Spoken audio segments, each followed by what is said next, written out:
नमस्कार, मैं सुनील पंत आपका स्वागत करता हूं आपके अपने चैनल अपेक्स कंपटीशन हब में।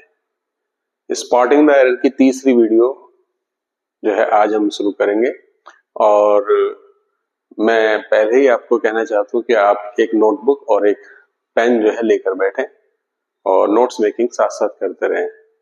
इसमें कई सारे रूल्स को जो उन सेंटेंसेस में आएंगे हम डिस्कस करेंगे अच्छे से। तो हम ये वीडियो स्टार्ट करते हैं।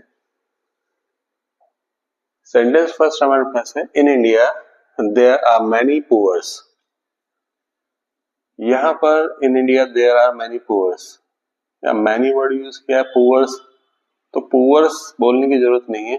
पुअर जो है ये एडजेक्टिव भी है और पुअर जो है ये आपका नाउन भी है। समटाइम जो पुअर वर्ड है कभी कभी द के साथ यूज होता है, द के साथ आपको उसका यूज करते हैं, द पुअर। ठीक है, लेकिन जैसे ही हम इनके आगे कुछ यहाँ पर हमने एडजेक्टिव यूज किया है ऑलरेडी, तो इट बिकम्स पुअर। तो इस सेंटेंस में ये कहना ज्यादा अच्छा है कि हम बोले से पुअर, है ना। He is a poor member of the committee. Poor adjective वहां पर। The poor must be helped, यहाँ पुअर जो है पूरी क्लास को सिग्निफाई करता है। और यहाँ थर्ड सेंटेंस में क्योंकि यहाँ मैनी लिखा हुआ है तो यहाँ पे पुअर वर्ड जो है वो केवल काम करेगा। In India there are many poor, तो सेंटेंस सी में हमारे पास इसके सेक्शन सी में एरर है। अगले सेंटेंस में हम चलते हैं, देखते हैं सेंटेंस को। I worked as a medical representative for 8 months. यहाँ पर स्ट्रक्चर में for और के बाद जो है 8 months दिया गया है, तो I worked यहाँ पे एक राइट वर्ड नहीं है। आप दो तरह से इस बात को कह सकते हैं, या तो आप बोलिए present perfect,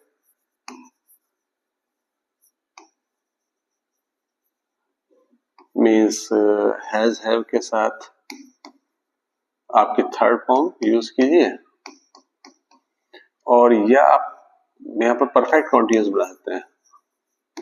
perfect continuous means has have plus been plus third form, sorry first form में आईएनजी।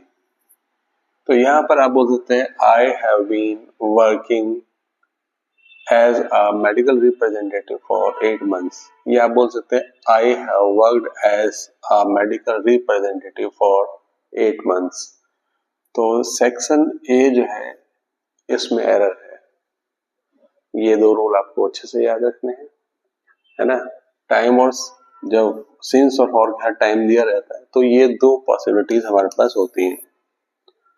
तो नेक्स्ट सेंटेंस पे चलते हैं। आइए इस सेंटेंस को देखते हैं।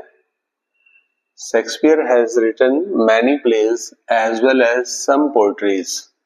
Shakespeare has written many plays as well as some poetries.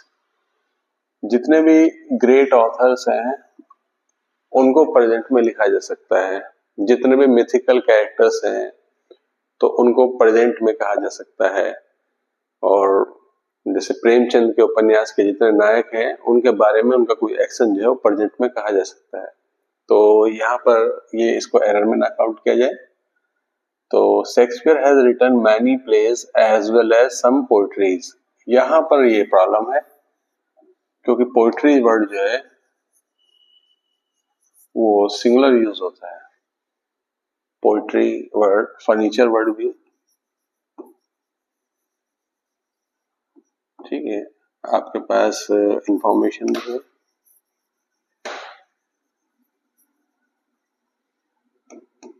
आपके पास यहाँ पर ब्रेड भी है, आपका एडवाइस भी है। ये सभी वर्ड्स जो है सिंगुलर यूज होता है। तो यहाँ इस सेक्शन में सी में यहाँ एरर है। ये सभी वर्ड्स जो हैं इनको बहुत सावधानी से यूज करना चाहिए। इसमें एस और एस यूज करने से रॉन्ग हो जाएगा सेंटेंस। इनको प्लूरल बनाने का मेथड ये हो सकता है कि यहाँ पर इनके साथ या हम पीसेस ऑफ वर्ड यूज कर सकते हैं, या आइटम्स ऑफ यूज करते हैं, या लोव्स ऑफ यूज कर सकते हैं। ठीक है, अब हम नेक्स्ट सेंटेंस की ओर चलते हैं। अब ये सेंटेंस हम देखते हैं।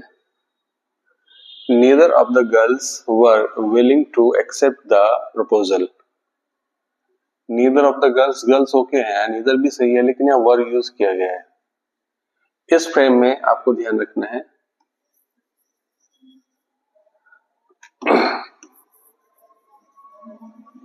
इधर और नीदर, तो जो आइदर नाइदर है इनके साथ जब कभी आप इस फ्रेम में बात करेंगे तो आपको बोलना चाहिए सिंगुलर वर्ब के साथ, सिंगुलर वर्ब के साथ।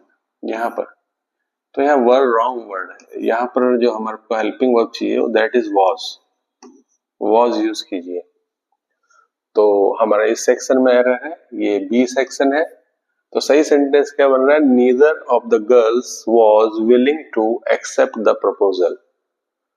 आइदर नाइदर, इनको आप सिंगुलर काउंट करेंगे और इनके साथ जब इस स्ट्रक्चर में वर्ब यूज होगी तो वो सिंगुलर वर्ब यूज होगी। चलिए इससे अगले सेंटेंस को हम चलते हैं, देखते हैं। A test like this one is far too difficult for weak students. यहां पर a test like this one, या तो सही चल रहा है test, a test like this one is far too difficult। यहां पर इस वर्ड को देखें, ये सही है for weak students।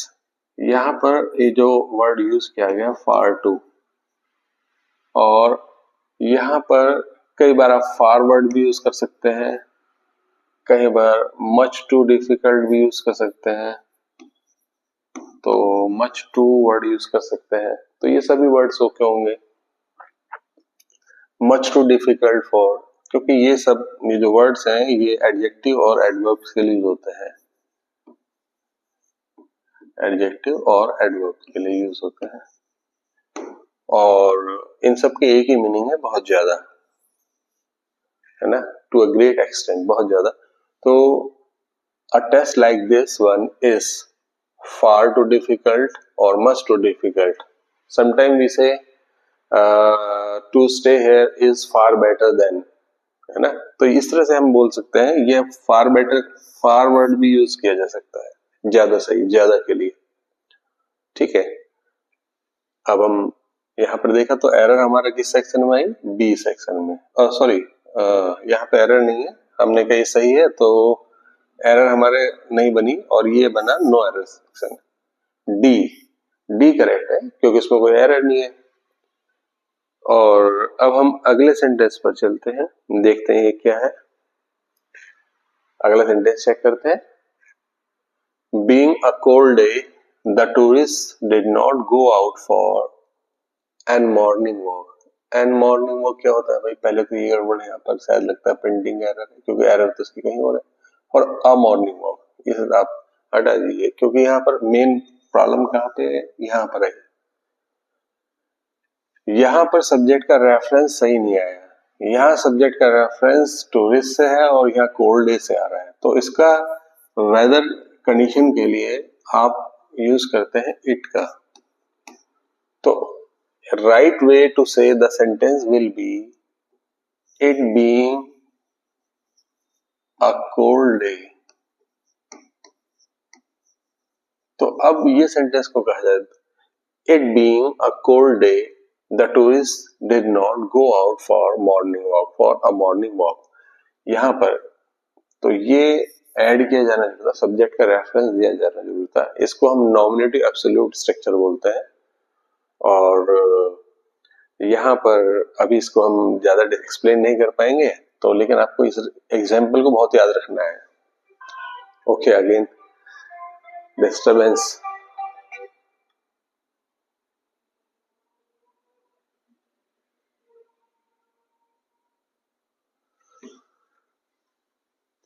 चलते हैं और अगले सेंटेंस पे हम चलें। नेक्स्ट सेंटेंस क्या देखते हैं।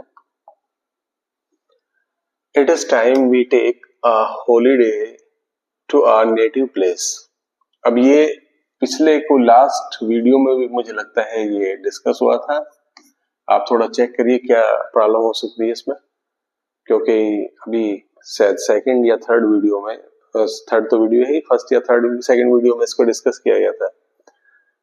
क्या आपको याद आ रहा है? शायद याद आ गया हो। अगर कहीं स्ट्रक्चर इट इज टाइम से यूज हो रखा हो, it is time, it is high time, it is right time, it is very time, इस तरह से, तो सब्जेक्ट के बाद यहाँ पर सिंपल पास्ट को यूज करने को कहा गया था। Simple past tense, simple past tense use करना चाहिए। तो टेक की जगह यहाँ पे क्या होने वाला है? टुक। तो हमारा बी सेक्शन में यहाँ पर एरर निकल के आ गया, बी सेक्शन में एरर है। अब ये सेंटेंस ओके हो गया, it is time we took a holiday to our native place. Okay, that's all. अगले सेंटेंस पे चलते हैं, देखें क्या है। आइए सेंटेंस देखें। If she had seen the car coming, she may not cross the road. यहाँ पे if का थर्ड स्ट्रक्चर यूज किया गया है, if का थर्ड स्ट्रक्चर यूज किया गया है। जो if क्लोज है वहां पर हमारे पास पास्ट परफेक्ट यूज होना चाहिए, पास्ट परफेक्ट। और जो अदर क्लोज आएगा उसमें जनरली वुड, माइट, कुड, इस तरह के वर्ड यूज करके हैव के साथ आपको थर्ड फॉर्म यूज करनी चाहिए। ये स्ट्रक्चर कहता है, इसकी डिमांड ये है। तो स्ट्रक्चर आपको अगर ध्यान है तो ये आसानी से हो जाएगा। यहाँ पर इस सेक्शन में सही है, the car coming she may not cross, ये प्रॉब्लम कर रहा है। यहाँ क्या होना चाहिए था? Would not have crossed, would not have crossed. तो सही सेंटेंस क्या बना? If she had seen the car coming she would not have crossed the road, है ना। अगर उसने कार आती हुई देखी होती तो उसने सड़क पार ना की होती। ये इसका सेंटेंस। तो एरर के सेक्शन में निकल के आई, चेक करते हैं, ये सी में है और इस तरह सेंटेंस जो है करेक्ट हो गया। इफ की तीन कंडीशंस फिलहाल हम, तो उसमें से थर्ड को आपको बताया गया है, इसे चेक कीजिए, याद रखिए, नोट्स बनाइए बहुत अच्छे से। नेक्स्ट सेंटेंस चेक करते हैं, ये क्या है? The teacher said that the building adjacent with his house needed repairs. ये पास चल रहा था, यहाँ पास है, ओके है, लेकिन यहाँ पे एडजेसेंट के साथ प्रपोजल रॉन्ग हो गया है ना। एडजेसेंट के साथ जो प्रपोजल लगती है वो लगती है टू, बगल में, करीब, निकट, सटा हुआ। इसका मीनिंग ये है। तो द टीचर से, टीचर ने कहा कि बिल्डिंग के बगल में लगा हुआ जो कमरा है उसको रिपेयर्स की जरूरत है, तो उसने बताया। तो एडिसेंट के साथ टू यूज होता है, ये मोस्ट इंपॉर्टेंट सेंटेंस रहा है, कई बार पूछा गया है, एडिसेंट टू। चलिए ये सेंटेंस सही हुआ। हम जो है आज के लास्ट सेंटेंस को देखते हैं। चलिए देखते हैं सेंटेंस क्या है। The headmaster with all his senior teacher। पहली प्रॉब्लम तो यहाँ पर टीचर्स बोलना चाहिए, है ना। और टीचर रहने दीजिए, नो प्रॉब्लम, क्योंकि टीचर्स क्या तो एक सीनियर टीचर साथ ही गया हो। Headmaster have come to attend the meeting. तो यहाँ से ये कि हेड मास्टर अपने, ऑल वर्ड है तो टीचर्स होना ही चाहिए, ऑल है ना। तो एक तो एरर इधर है, और दूसरी एरर ये है कि यह हैव वर्ड जो है ये सही हेल्पिंग वर्ब नहीं है, इसलिए क्योंकि इस स्ट्रक्चर में हेड मास्टर जो है इसका सब्जेक्ट है। मेन वर्ड जो है, मेन जो हेड वर्ड है, जो वर्ब को अफेक्ट करेगा वो हेड मास्टर है। तो हम इस जगह पर, यहाँ पर इसके लिए, क्योंकि हेड मास्टर सिंगुलर है, तो यहाँ पर हमें लिखना चाहिए हैज। तो एरर हमारी किस सेक्शन में आ रही है? B. The headmaster with all his senior teachers has come to attend the meeting, has come to attend the meeting। इस तरह से भी सेंटेंस कंप्लीट हुआ। Singular subject plus singular verb किसी भी फॉर्म में यहां पर हम देखते हैं द हेडमास्टर, और जब प्रपोजिशन के साथ यूज होता है, जो प्रपोजिशन का वर्ड यूज होता है, फ्रेज यूज होता है, prepositional phrase can never be a subject. उसका वर्ब उसके अकॉर्डिंग नहीं होगा, वर्ब सेंटेंस में उसके अकॉर्डिंग नहीं होगा जो प्रपोजिशनल फ्रेज है। तो ये सब्जेक्ट मेन बन गया है और इससे सिंगुलर ये सेंटेंस बन गया। तो सेक्स एरर जो हमारे बी पार्ट में आ गई। इस तरह से हमने कई सारे सेंटेंस ये देखे, और अगर आप इनको नोट्स बना लेंगे तो कई बार ऐसा होता है कि सेंटेंसेस वैसे के वैसे ही उसी तरीके से उन्हीं रूल्स पर आ जाते हैं। जैसे आज अभी एक रूल रिपीट हुआ, इट इज टाइम वाला, है ना। अगर पिछला अगर ढंग से वीडियो देखा गया होगा, समझा गया, नोट्स मेकिंग की गई होगी, तो वो आज एकदम से स्ट्राइक किया होगा माइंड, ओह ये तो लास्ट पिछला वाला ही सेंटेंस कुछ इस तरह का है। तो यही सही तरीके से पढ़ने का मेथड होता है कि हम क्या करते हैं, सीखते हैं, और जब हमें जरूरत होती है तो उसे तेजी से रिकॉल कर सकते हैं। कौन कितना तेजी से रिकॉल कर सकता है, कौन अपने सबकॉन्शियस माइंड से उसे तुरंत से निकाल लाता है, तो वो उतना अच्छा स्टूडेंट कहलाता है। तो आप उम्मीद करता हूँ कि नोट्स मेकिंग बढ़िया से कर रहे होंगे और कुछ ना कुछ इसमें सीख रहे होंगे। Okay, that's all for today. Just take care of you. Okay, bye.